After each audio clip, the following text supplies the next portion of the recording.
I want Dean's name to be remembered. Yeah. That this is how he would have it, and yeah, so that's obviously why I haven't changed the name, because he's passed away, but his name's still there. His name's now being talked about, keeping his name alive through the barbershops. Okay, so we're sitting down with Jordan today, the owner of Dean Samuels and the co-founder of Mentor Barber Academy. Jordan, can you tell the people how you got started in business? So it was quite a difficult start, to be honest. When I was growing up, I always wanted to have a business of some sort. I didn't really know what that business would be, but my dad, etc., was quite successful. What did your dad do? So my dad had a bar called Maloney's, funny enough. Really? Yeah. Do you know Maloney's? No? Was it still going? Well, it was, and then just recently, he had sold it and stuff, and they'd just changed the name and stuff, and then it literally just got burnt down. No way. Yeah. Wow, but your dad doesn't own it anymore? No, thankfully, escape. yeah, he doesn't own it when it got burnt down, but even just going past that, there was actually a bit of a sad memory, because that's pretty much where I grew up. But going around the bar? Yeah, so I could see, just obviously how my dad was doing things and running things, and just knowing that it was his business, it was quite good. So I think that's where I sort of got the drive to actually maybe have a business to start with. And then I was sort of coming out of school, and I was always interested in sport, loved sport, and really, really thought that what my job would be something in, like a PE teacher? Sport. Yeah, PE teacher or something like that. And I was always involved in football, so I thought football coaching would be great. So I started that out, and it was literally like £10 an hour for coaching, and you were maybe only doing 1 hour. Oh, great. So I was like... It took more money to get there? Yeah, so it wasn't... I just realised very quickly that wasn't going to cut it. Yeah. You were teaching, or you were going to coach kids after school, and the kids after school, it was more sort of like you were just minding them for an hour. It wasn't really coaching. Okay. But no, listen, it was good fun and stuff like that, but I just knew that it wasn't something... And what age were you when you were doing that? I was only maybe 15, 16. Ah, right, okay. Do you know, it wasn't really... But I always had that back in my head, like I wanted a business of good standard kind of thing, and obviously being able to make money, and I just knew that the £10 an hour really wasn't going to get me to anywhere where I wanted to be. So take it, coaching in general just have no money unless you're like at the top echelon. Yeah, for me, I think you have to be at the top of it, and have a bit of a team around you and have coaching camps and things. There is some people out there and they're doing fantastically well with it and stuff, but just for me, I thought this isn't where I'm gonna go. And then that's what brings me on then to my cousin Dean. So this is where the name obviously Dean Samuel came from. His middle name was Samuel, so therefore Dean Samuel. And he was barbering, but he was barbering, around different shops, kind of really high standard ones. And I was looking at him, and he was driving like nice cars, and he was always dressed really well, and I was like, there must be something in that. So I had various chats with him about it. What age were you? So I've pretty much just left school there, so like sort of 17, 18. And I was sort of seeing him kind of doing that, and I was like, maybe there's something in this. I didn't really have like a massive passion for thinking. You just wanted to, you were at that age where like, what am I going to do in my life? Pretty much, yeah. And as I say, I just knew that I wanted that business. So obviously becoming a barber, I thought, well, I could have a barbershop business. So I had various chats with Dean, and then Dean was then at sort of the top of the barbering sector, where it was him then who was going to open his business. And then he had literally got the unit, got everything in it. There was chairs, there was, everything. And what year was this? This was probably 2017. And you were still, 17, 18 at that stage? I was sort of going into college to kind of get my, qualifications and stuff. For barbering? Yeah, and see if, barbering was something that I wanted to do. Obviously, it was nice to go there and kind of, you didn't really have any pressure. If I liked it, happy days. If it didn't, well, I would have found something else. Still plenty of years. Yeah, still plenty of years to go. But yeah, then Dean you know, he was ready to go to sort of open that shop, and I was working in another place in Belfast, in Finnegy. I was going all around places, like, I mean, And that's why you were in tech? yeah, Right. pretty much. I mean, my first ever job in barbering, I blagged my way in. What do you get blagged your way in? So, like, I was telling them that I could do things that I couldn't do. So it was pretty much like, can you come down and do, you know, a trade test? I'm like, yeah, no problem. Brought one of my mates down who had been cutting regularly for, like, from you the knew start. his head, you knew his hair. Exactly, and, you know, even him, he wasn't getting the best haircuts, like, but brought him down anyway, and they were like, yeah, Flip, you look alright, yeah, no worries, one haircut, and next thing I got the job. Right. So then I started in there, and that week, mate, you know, people were coming in with different haircuts, with different things that I was just like, I'm not sure about this. Like, there was a young lad, like, everyone went through this stage where they got, like, the line in, sort of right through the top of the hair and combed over, but I'd never put a line in. So when I'm putting this line in, it's like a train track kind of size of a line. And then the you know, the girls who owned the shop were sort of probably looking over going, don't know if this guy's actually the right one, you know. And then there's like businessmen coming in with like long scissor cuts and stuff. Never done any of that. I was just going around his head, just saying, is that alright, mate? Is that okay? And I literally just kept saying, is that okay? Until he said, yeah. But I literally wasn't taking anything off. I was just pretending pretty much to cut his hair. So it ended up I actually got the sack. Well, you can't blame them. No. You can't blame them. Can't blame them. Every haircut that came in, I can't do that, mate. Yeah. Well, that was the thing. I was tackling everything, but I couldn't do it. Right, okay. You know, I was tackling everything that came through the door. I was like, yeah, I'm doing it, but I had no idea. And then, so Dean, I ended up getting this job in Finnegy, as I was talking about there. And the guy in there, Eamon, was fantastic with me. He really brought me on. And in there, I was like gaining clients.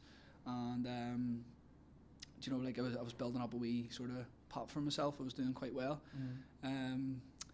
But just sort of towards the kind of near the end of that time in there, my cousin Dean, he had actually went missing.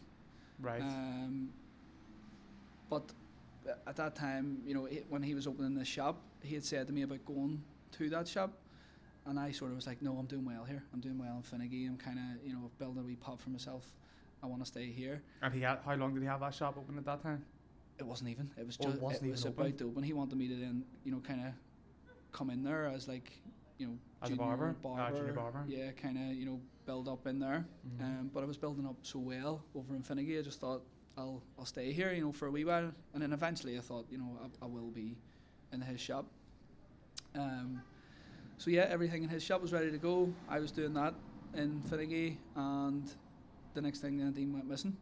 And none of us really knew what was going on. I literally genuinely just thought he was out kind of partying, or it was sort of around the 12th of July, where we actually had a party, you know, at his house. The night before? Yeah, pretty much the night before. And you were at the party? I was at the party, yeah, right, and okay. I lived in Queen's Park, and I remember, like, as I was leaving, we were at the front door, and literally just give him a hug, like, just see you later, you know, like, kind of give him a hug, and I walked on back up to sort of my house, and it was still, you know, it was kind of early enough in the day, and then after that was it. I didn't see him. So yeah, as the sort of days went on, we were kind of thinking, like, you know, he's maybe out with someone, he's having a good time, just whatever. Yeah, just couldn't kind of get hold of him or anything. But then it came to the Monday where he was meant to be back to work, and that's when, for me, alarm bells went. Big alarm bells, because he never missed work. Like, even if he was sick or he was with a cold or just anything, he would be in work. And then that's when I was sort of like, right, this is actually becoming serious. And yeah, it was just kind of the whole family then just started to kind of get together and be like, right, what do we do? The search went on for 10, 11 days. There was media interviews, there was like police coming to the door all the time. And within that, sometimes the police were coming saying pretty much, we think we've found him here, and we were like, what? Like, where? And there was a video of a random guy in Belfast in Lavery's, I think it was. Right. And the guy was just walking out, and they were like, "Is this him?" And we were like, "No." Like, and that was so tough because it was nearly like your hopes were built up, thinking. Yeah, like the false hope of. Yeah, but I was just like, he would have contacted someone by then. I was just like, I didn't feel that it was going to be him, but things like that was just building your hope up. That And how far along is this? Is this like 2 weeks? A week? So this is probably a weekend. A week. And I managed. We were literally just sitting in the house, and just hoping that something would come up. We were trying to like get into things like his bank accounts and stuff to see if like there was money lifted. Yeah, recent transactions, that kind of stuff. Yeah. So eventually we did. We ended up getting in, and there was literally nothing there either.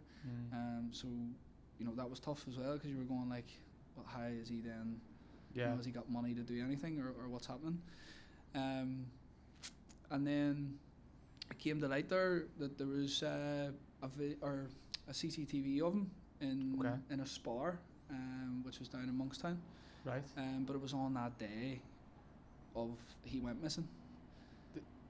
The morning. Yeah. Morning. But we only found that out, a couple of days, 3-4 days after that. Then they got the CCTV of him being there. That was after the party you had. Yeah. The next day in the morning time. Yeah. Yeah. So we were kind of like, where is he going from there, kind of thing. And yeah, as I say, like the media coverage and all, it was unbelievable. The amount of searches and the search and rescue, like it was unbelievable, the amount of support, and the people that were coming to us as well. There was like psychics, and they had visions of him being at this place and sending like photos of houses and stuff. It was mad. Like How'd you feel about that? To be honest with you, I would have took anything. Yeah. I would have. There was people saying they had like seen him in Sandy Row, and we went down to Sandy Row and like just walked around like banging doors and like just we took anything that as people anyone were saying. would. Yeah, anything that people were saying, we just took and was like, what's the harm in checking, Then, like as I say, the media thing was massive. Like we ended up, there was a search in Belfast, and Belfast Live was there. Like everyone was there, and I ended up having to do like a bit of an interview about it and stuff. And I couldn't believe the amount of people that had turned out in Belfast to like search. It was unbelievable. Yeah, the community really rallied round. Yeah, it was family. It was fantastic. I couldn't believe the amount of people that was there. And then it turned into like more searches of this area, and there was hundreds of people at all these different searches, which was unbelievable. And yeah, the people there was class. And there was one search then we went to, and it was actually at Cave Hill. And I was part of that one search, and I was sort of just standing there being like why are we here? Like he's not going to be here. Why would he have came to Cave Hill? Yeah, like what would even be the purpose of going there? Do you know what I mean? Because he was actually, it was sort of sunny in the 12th and stuff, so when he went out he was in shorts and a shirt. Yeah. So it was like, it wasn't anything that I would have ever thought, why would he be there, So I was just sort of walking about, and I just was thinking, where else? I wasn't thinking about Cave Hill. And there was a sort of a friend of the family who was like a kind of hiker, and he would, obviously when we were going up Cave Hill, it was all just on the track, and then the guy that was the hiker was sort of off the beaten track. He knew different places to go and things like that, and then it turned out he found him then at the Cave Hill, which was holy shit. Tough. Yeah. So you were there whenever Dean was found? Well, mate, I sort of actually left that area because, as I say, I was like, I just don't feel like he's... So at that time you had left? Yeah, we were going on the track and stuff, and I was like, listen, I'm going somewhere else. I'm not like, I don't feel that he's going to be there. And then the next thing, we got a phone call.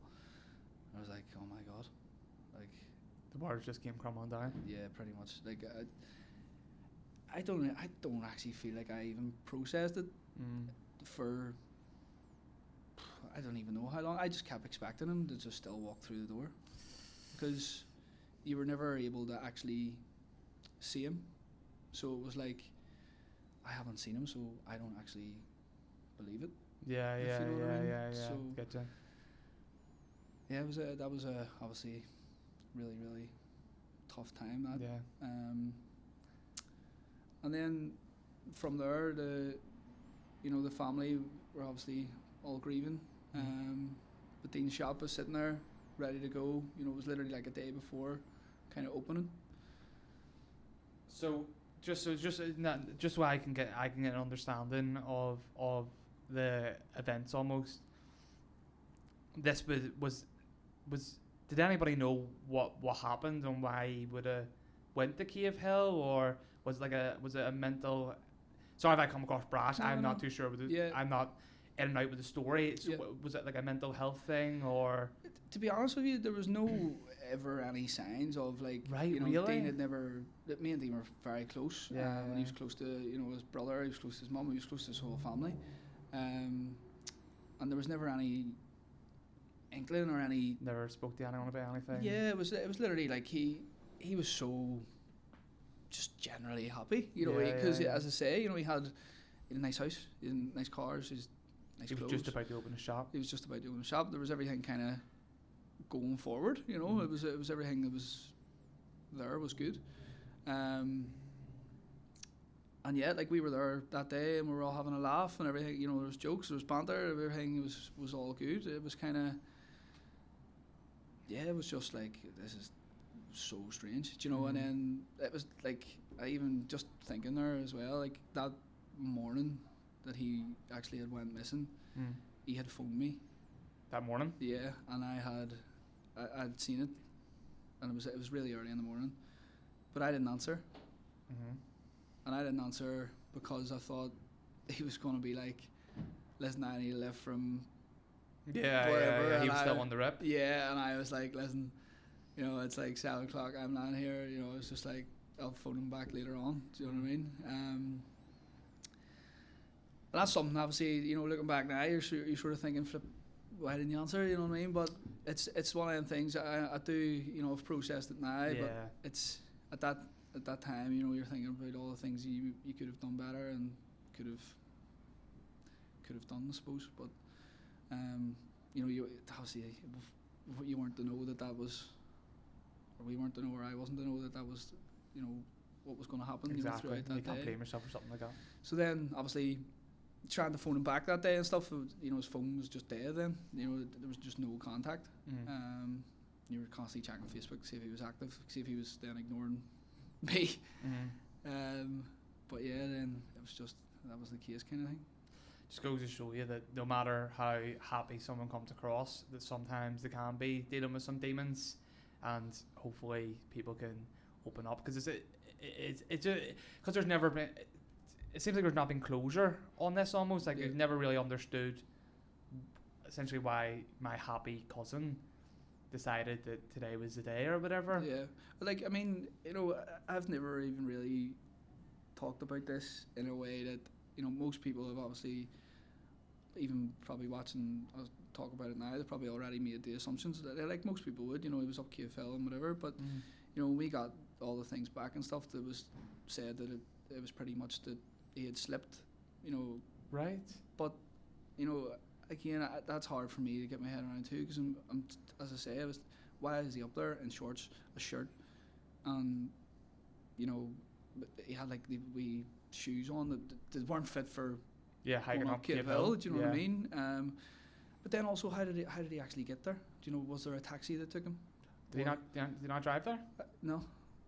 So this is another thing. You know, there's kind of not. Again, everything isn't clear to me that how he actually got there, why he was there, how he got there.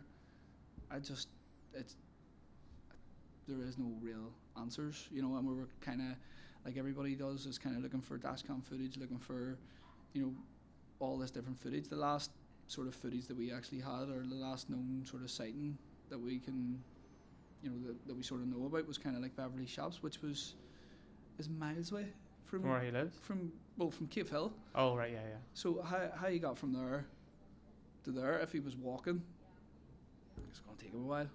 You know, I just don't understand how he got there. You know, we reached out and I tried to put out, like, was there a taxi, company, or was there someone that remembers taking him there, or how did he get there? And again, we still don't really have any answers for that, which is tough, but that's kind of how it went. Okay. Right, well, let's get into how the barbershop then came about. Yeah. So from there then, as I say, Dean obviously had the shop, everything ready to go. The only thing that wasn't actually done was the name above the door, which actually feels sad to me too, because he didn't get to see that. You know, he didn't get to see his name above the door. He had everything in it, but his name wasn't actually, like, above the door. So obviously we didn't know what was happening in the barbershop, so we all sat around sort of as a family and kind of, you know, his mum sort of thought then she still didn't know whether she wanted to open it or not open it, and we're sort of like, right, you know what, let's open it up, right, okay, and just see how it went. And there was numerous people that helped out with the barbershop to start with. You know, like, it was amazing, like, people just helping out, and even when the doors opened, you know, people just came to get their haircut, and it was fantastic. And then was it just you? It was, so her mum, Dean's mum opened the shop. Dean's mum effectively opened. Right, okay. And Dean's mum was a hairdresser? Yeah. Right, okay. And she ended up, we got a bit of help from Gavin Black. He came in. There was a guy called Davey Rogers was there. There was an apprentice in Neil Harris, which is really nice that he's actually still part of the furniture now. Part of the furniture, yeah. And you know Neil. Yeah. And he also, he was also good friends with Dean. And he used to get his hair cut by Dean. He used to go out with Dean and all that there sort of stuff. So it's nice that he's still there. I'm part of it. And then that's where then I found it very difficult to be like, I wanted to do this. Like, I wanted to go into Dean Samuels, because we'd done things like, you know, he always used to wear like a waistcoat and hat and stuff, and we had it on the wall. And I was literally like, that's tough to go into every day and see that, and then like pictures of him and things, and it was just like, this is going to be tough. But eventually it sort of was just like, you know what, I'm going to give this a go, and I'm just going to try and make it the best that I could make it. And at the start it was literally just like, I just want to keep the doors open. I don't really care, like, you know, who comes in, who works here. Same as any business at the start, you want to keep the doors open. Yeah, but you know, when I was growing up, I just seen, like, you know, business is like, that's what you do. You go and make money, and like that's what it's all about. But yeah, at that time, when I sort of took over, I was just like, I didn't care if I had a pound. Yeah. Do you know, or nothing. Like, I didn't care how I was living. Yeah. I didn't care, like. And what age were you at this time? I must have been 19, 20. Right, you were young. You were going into business. That's young. That's very young. And again, like, we spoke about business a lot, and I didn't have a clue. But obviously, I had the backing of Dean's mum, who was a hairdresser and had a hairdressing business. I had the backing of my dad, who had businesses, and then just even my mum just being there in general. And she helps out with the business as well, you know, keeps me right with everything. So I had good support around me for the business, for actually taking the business forward. And then, mate, I was literally just like, I'm going to do everything that I can to make this successful. So that was the start of pretty much Dean Samuels, and the first location that we had. And still have. Yeah. And that shop that Dean put everything into it, he chose the wallpaper, chose the chairs, chose everything in it. It's still like that now, because that was something that I didn't want to take away from, you know, kind of him, and I didn't want to take away the shop that he wanted, if that makes sense. And obviously, you know, through time, we just kept getting busier and busier and busier, and we went from 1 bar to 2 bars to 3 to 4, and then just maxed the shop out and with 5 barbers, and it was incredible. It was absolutely incredible. But I genuinely, I think for 2-3 years just didn't think about anything else other than how I'm making this shop successful. Right. Okay. But not for me.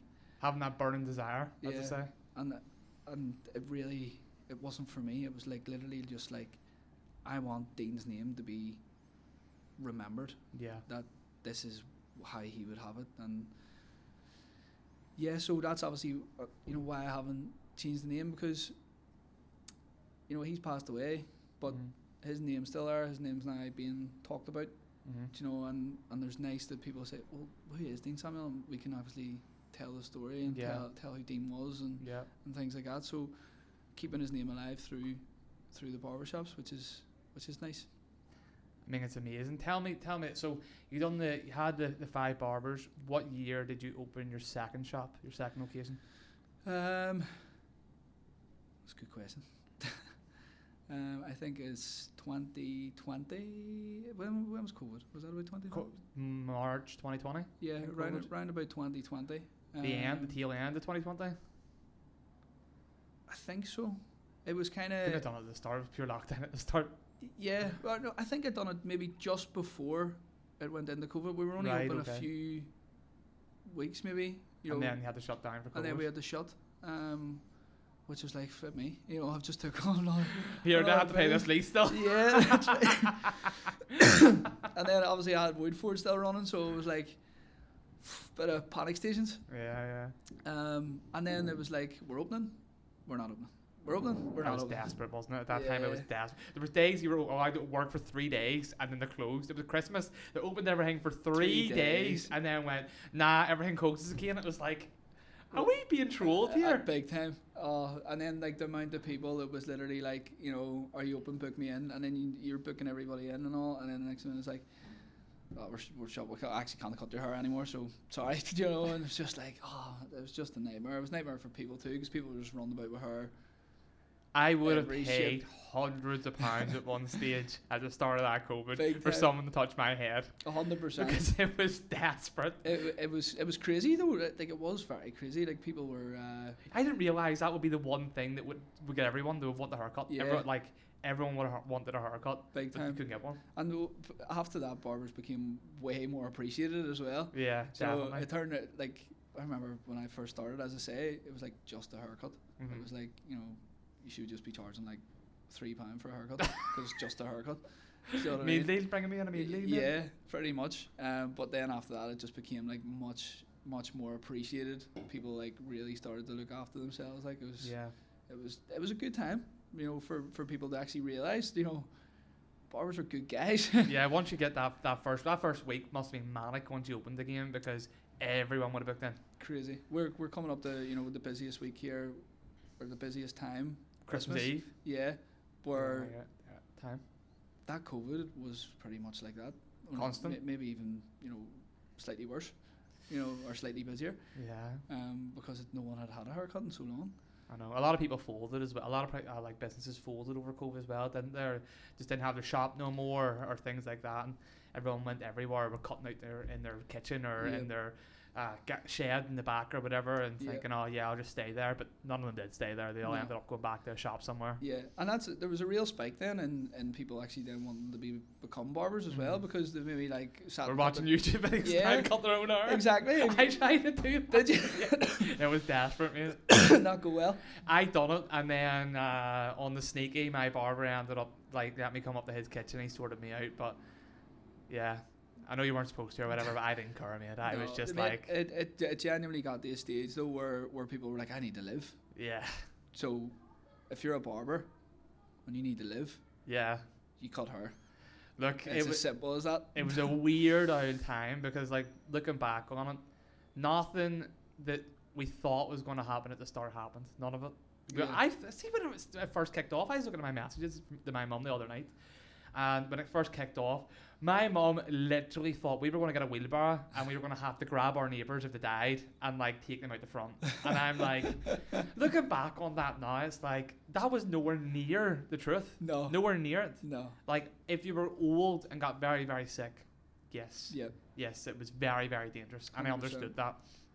But for the younger people, for the people 40, 45 and under, yeah, I didn't do anything. 100%. And I remember watching it on the news, and it was literally like, if you get coronavirus, you're going to die. The Chinese people are just dropping on the like streets. There was no like in between. It was literally like, if you get coronavirus, you're going to die. So stay in your house. Do you know? And that actually. Remember people are checking who was doing more than one walk. Wow, flip me. It was a mental time. Although I had personal best 5Ks. Did you? You were in the zone, mate. Yeah, there's nothing else to worry about. That's it. There wasn't anything else to worry about. And the sun was actually splitting the trees at the very The sun start. was flat out during COVID. Yeah.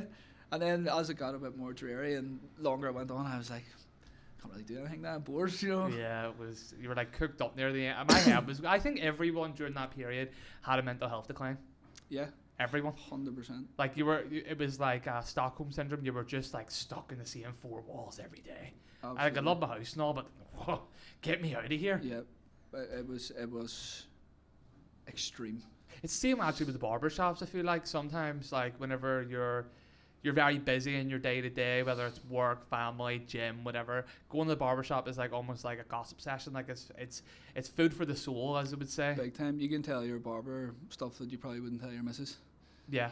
Do you know, it's your barber is the guy that you want to be telling stuff to. Yeah, he's the guy that go, right here, mate, I've been cheating on my wife for 5 years. I need to finally tell her. Right, mate, okay. Yeah. 2 seconds here. No. I don't know what if I should tell you what to do here. Like. Yeah. I think that's one of the things that I love actually about barbering is like you completely build a load of new friendships and relationships with people. And all walks of life. Like that's definitely probably one thing that I actually really love. What's one of the craziest things someone's told you and you've been like, I don't know if you should have said that to me? Flip.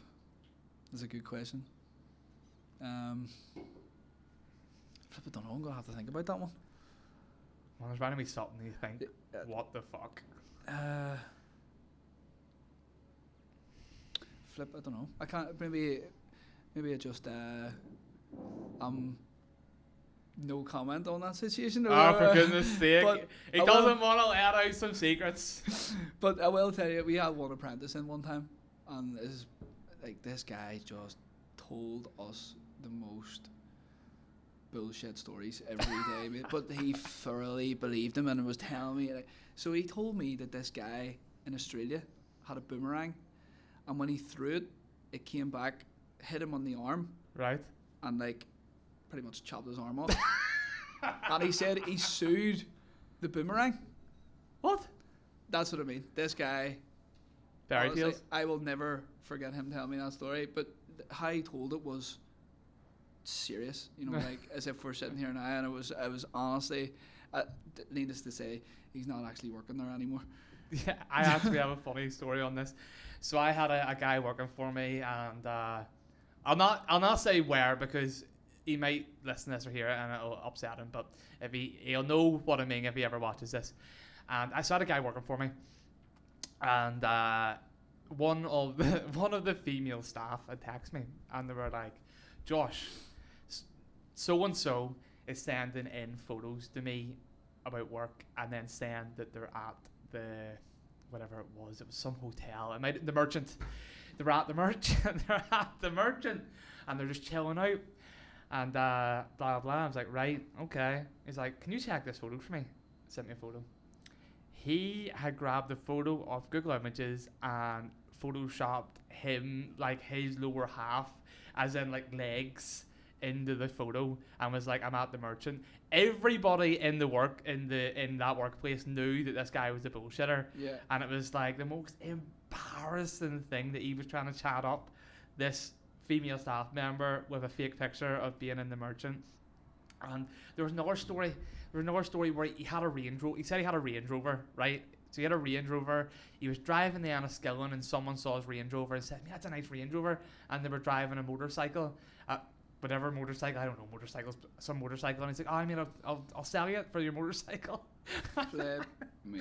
And then he said he drove home from Enniskillen on this guy's motorcycle, and I was like, aye, all right, mate, okay, sound, yeah, fucking your life's just like a movie, just drive down, yep, where's the range? I just got a bike, just got the insurance sorted like that, we're sweet, it's all good. Flip me. You just have, in life there is some people that you just know they're full of shit. Yeah. In all scenarios, and it's even silly lies. They get a thrill though out of telling those silly lies. Silly lies. You can tell they just get a thrill out of just trying to make you believe something so stupid. Honestly, but this one person, he's a real. I actually really liked him as a human being, but everything he said, I was like, "You are the boy who cries wolf. You're full of shit." Like I would be like, it was a food establishment. I'd be like, "Have you marinated the beef?" Yeah. Right, sound. So I grab the beef out, rip the beef open. Beef's not marinated. Yeah. I thought you marinated. Oh yeah. I did. You know, just fucking trying to work out what bullshit he's gonna spend on me. I was like, fuck up, marinate the fucking beef. You see, you had to be very direct, and then you had to like send me a picture of the marinated fucking beef when you're done. Yeah. And then he was sending me it. It was just the silliest things. Yeah. And then he would do things like so we would have all different spices, the marinade stuff and the cooked stuff. And I would know, because I buy all the stuff, I would know if we ran out of something. So, say for example, we ran out of paprika. We use paprika like there was no tomorrow. And we ran out of paprika, but the substance done that shouldn't be done, as in like some sort of item is done, but it couldn't be done without the paprika. Yeah. I'd be like, so-and-so's name. How's that done? Well, got no paprika. I would do. How's that? Do I fucking pop in? Paprika's done, mate. I was like, oh yeah, don't worry, I use this other spice, it's the same thing. Yeah. I was like, it's how not the fuck are you a chef? What are you talking about? Like, oh yeah, I mean, pepper's the same as salt. Did you know that? Mate, that relates to so much though.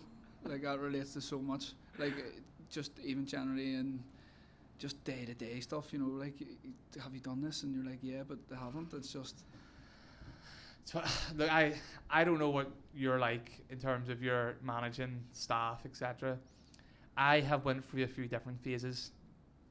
Being their friend was one phase, like being very close and being their friend didn't work for me. Maybe it does for you, didn't work for me. I went through another stage of micromanaging like Hitler, didn't work. Yeah. So I'm trying to find that kind of, at the minute, for me, it's finding that you are dependent, but I expect you to do X thing. If you do X thing, I don't care how you do it. As long as I say, hey Jordan, is X thing done? Yeah, it's done. Yeah. Dead on. But if X thing's not done and you knew X thing was to be done, I would say to you, why is X thing not done? And you would say, so and so. And I go, right, is that a problem? And you, because you know the X thing is going to be done, you know that you didn't do it. Yeah. So it's no longer I'm micromanaging you. It's you know you had something to do and you didn't do it. Yeah. 100%. So where instead micromanaging is like, is that done yet? Yeah. Like, I mean, when I started, obviously, with the first shop, and we built it up to the 5 barbers, and we maybe had one apprentice. Managing those 5 wasn't too bad because I was there 100% of the time. I was always there. I was always the latest. I was always the first one in, the latest away. I was pretty much doing most of everything. Mm-hmm. But then when we opened the second shop, so we had 5 here, and we opened the second shop with another 4. And I was trying to split my time then. Between both shops? Between both, to be like, right, I'm in Woodford, but I'm also in Carmoney. That obviously to cater for clients, but a lot of the time just try and manage the both of them at the same time. And then that wasn't too bad, but it was still, a lot of time and micromanaging, as you say sometimes. And again, trying to have that balance of, you do want to be their friend. You do want to, it's natural, micromanage, but at the same time, then you're also running the business too, to what you expect. So then we had the 4. It started to go really well, and then we had 5, and then we had 6 in the Carmoney shop. In the Carmoney shop, and then it was just getting so busy that shop was a bit bigger. I ended up knocking down walls and putting in another 2 chairs.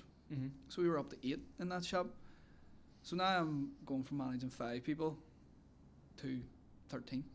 you're working out the maths, aren't you? Yeah, I was like, I don't want to get this wrong. So that then became tough, you know, Yeah. to try and make sure everybody's kind of looked after, the shops looked after, the other shops looked after, you know, and kind of juggle all that. So yeah, that became obviously really difficult, but it was unbelievable that shop then had 8 stations going and being so busy. Because I remember when I was first getting that second shop, and people were saying to me, "Okay, you sure? Like, I don't think, you know, like it's Oh fuck me! Here we go. it's quite close to, you know, Woodford. Like it is. It's you know, it's maybe 3 minutes out, kind of. I drive. You know, drive down. Like it's not far. Yeah. So people were saying, listen, you know, do you want to do this? Are you sure? Like, kind of, it's a bit close and might not work. And I'm like, well, what genuinely? Like, what have I got to lose? Like, if it doesn't work, All right. I'm what? You know, like I'm back to where I started. I'm back to the coaching at £10 an hour. Do you know, like it didn't really make a difference to me. You know, like I was still living with mum and dad for a start. Do you know, like it wasn't as if like I had anything really to kind of worry about. You know, I was just like, if I lose this, then I lose it. But if your basic needs are met, can you eat? Yes. If you've got shelter, yes. That's pretty much it. You'll survive. Exactly, yeah. And I knew that sort of demand was there, because when I had the 5 barbers and they were full, there were still people trying to book in and stuff. I knew the demand was still there for people wanting to come to us as a brand, not even really coming for specific people. It was the brand of Dean Samuels. People wanted to come and get their haircut.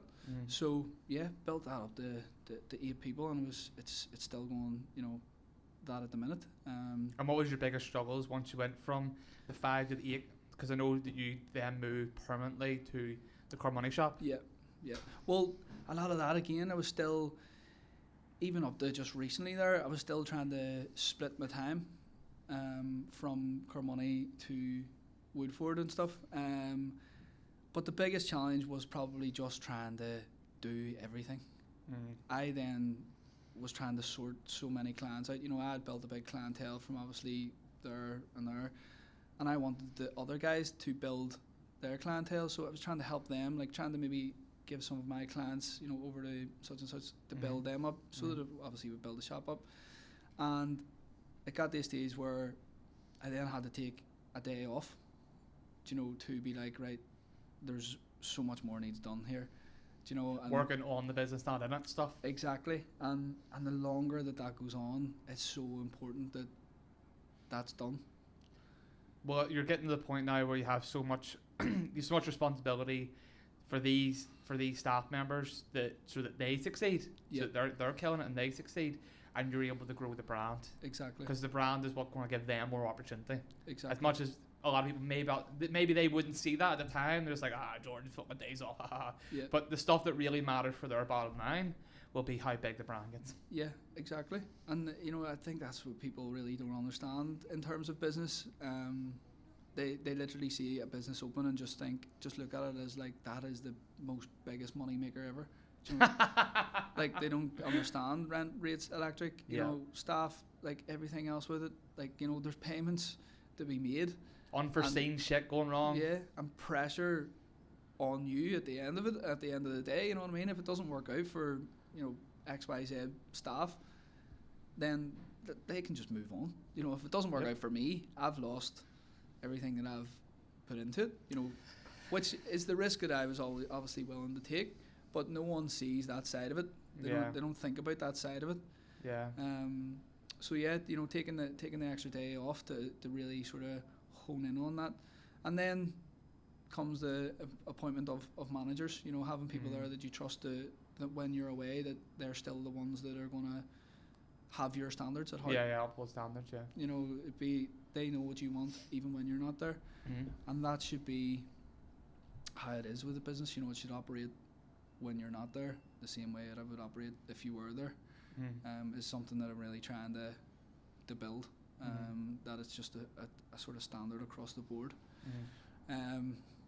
But yeah, that shop, you know, is doing fantastically well, and it's pretty big, which is great. So now the future kind of the brand is having the people come in who are staff members within the Dean Samuels brand, and then giving them opportunities to start their own brand via Dean Samuels and have their own shop and partner with the brand. Yep. So that was always something in my head, that I always thought that I want to give people who come into Dean Samuels an opportunity that it's not just you're a barber and that's all you can be. Like, I want everyone to be successful within Dean Samuels. So as you say, when they're coming in, they're actually building a brand for themselves, as well as helping Dean Samuels build. So the opportunities that I was kind of envisioned before I even had them was them being able to educate and become tutors to people who wanted to become barbers. And then also, if they got to the really high standard of, I feel like they could actually open a shop, well, let's do that together. Let me help you with the mistakes that I've made, and the things that I now know to build another successful shop, if you like. So fast forward maybe 3 years there, that the Kermoney shop's going, and the guy Zach McCauley was the manager then of the Kermoney shop, and he obviously has a real potential, which was nice that he actually came from an apprentice role in Woodford. So the lowest of the low, you know, like flipping. Went for the ranks. Yeah, he was brushing floors and cleaning up and everything, and he just kept going like this. And it's nice because whenever you hear him talking now as well, he would say, like, you know, if someone you had to look up to, he would look up to me, which is mad. Yes. You know, like, I don't feel like I'm that guy, but it's great to hear that sometimes. So yeah, then me and him opened a third location in Antrim Road, which is probably going to be the toughest one yet. The toughest one? Yeah. Is that because of competition or location or what? I think it's a mixture of loads of things. Like the location, for a start, it's out of kind of the area that we have previously been in. So, you know, we're sort of going there and maybe trying to, you know, build a brand new clientele. And just the competitiveness of this day and age, I think there's barbershops just popping up everywhere. Now, a lot of them probably won't do, or they might, but there's just a complete spike in barbershops. I mean, everywhere you turn, sometimes there's two on the same street, two different barbershops on the same street, and you're going, wow, like, that must be tough.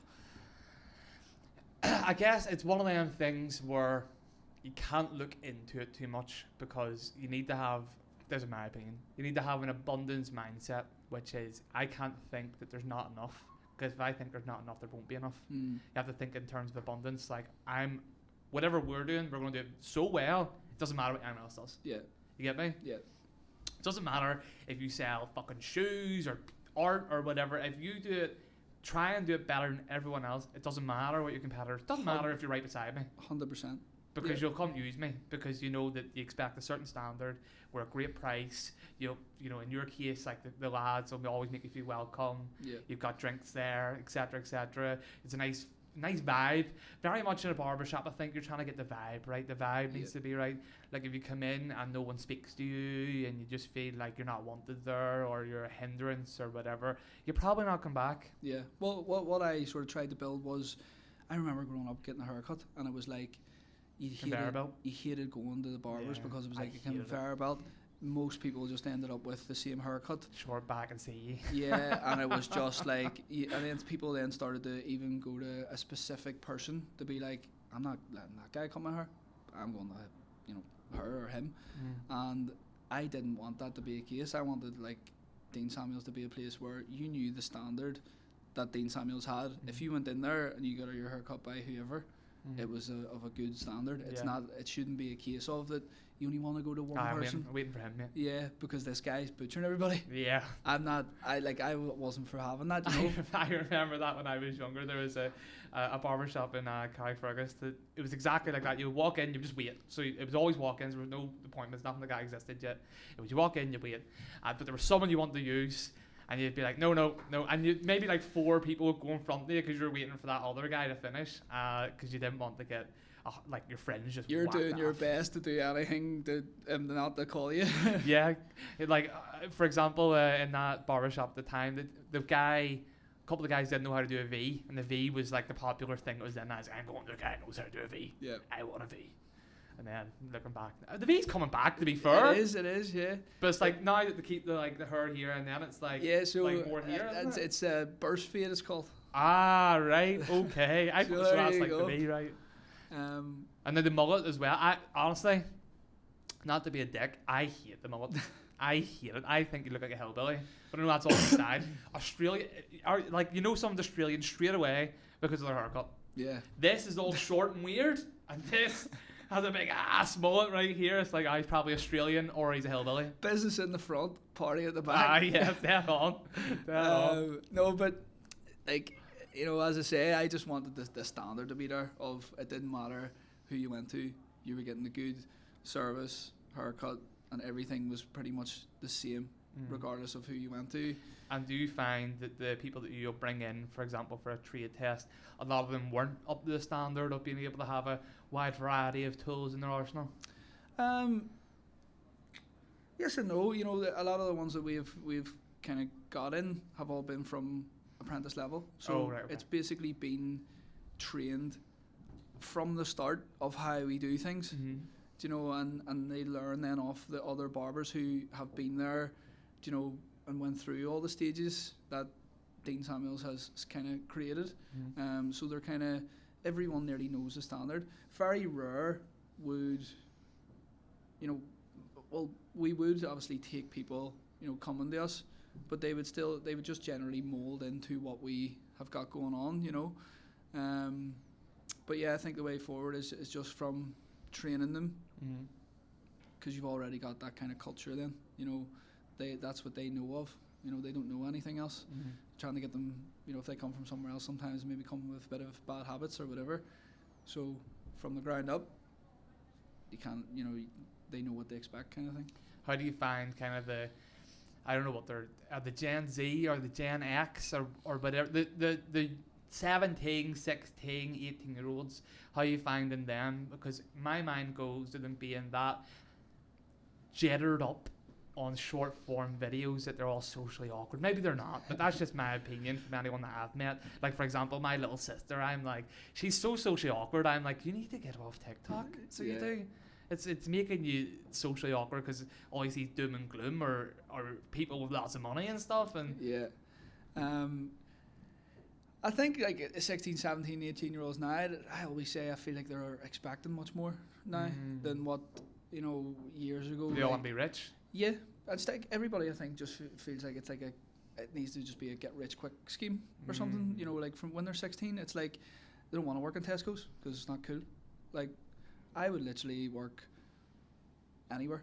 It wouldn't bother me. It's literally just gotta be. I just don't feel like the younger generation, some of them want to actually work. They will work, but they expect to be paid highly, regardless of, if they're at the bottom, they expect to be paid at the top. Get them all watching that film, I think it's called The Layer Cake. Have you ever watched The Layer Cake?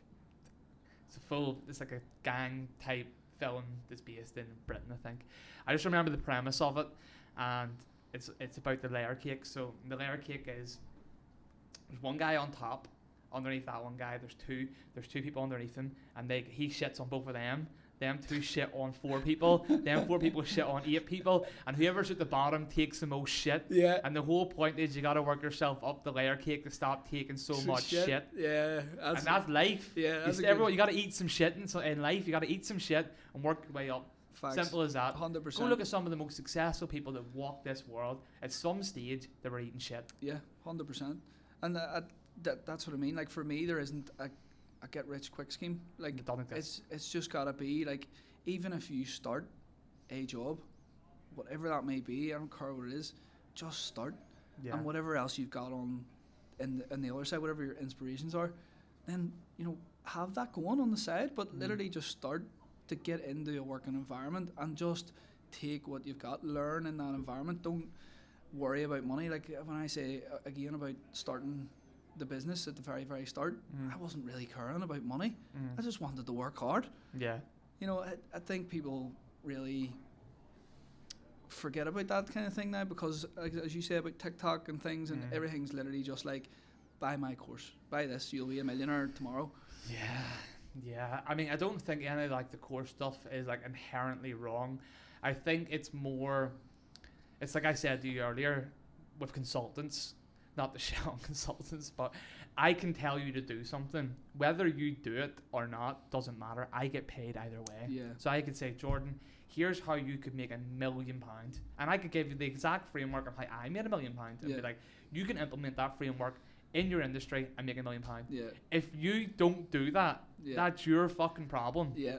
Or you might not have, for example, what I find with business and what I've found since, you know, starting at here in the media is you need to be able to speak business. You need to be able to speak business. Business is a language of its own. It's not just a case of, hey, I can make you some pretty videos. It's like, I don't give a fuck if you could make me gold bars, mate. It's like, can you fix X problem? Cool.